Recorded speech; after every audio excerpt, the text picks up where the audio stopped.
really good clinical training in this country today is learning how to be a communicator. And you learn it as this sort of apprenticeship from the amazing physicians that train you. Don Thomas, I had the pleasure of working to her when I was a fellow out in Seattle at the Fred Hutchinson Cancer Center. Don is famous in the world because he won the Nobel Prize for bone marrow transplantation. But I will tell you, his single greatest gift was his ability to communicate with patients that were going to had a devastating disease, leukemia, and needed a bone marrow transplant for the chance to save their lives. I have never seen anyone deliver difficult news and difficult information in such a compassionate way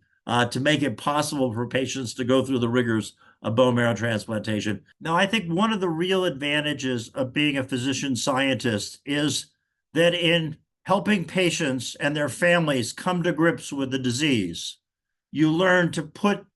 the discussion in the context of everyone's common knowledge around the role of science and medicine in our lives, and to make sure that everyone in the room actually understands at a level of detail that allows them to understand the path of therapy that their loved one is going to go through or they themselves are going to go through. And that was really valuable to me as a scientist, because in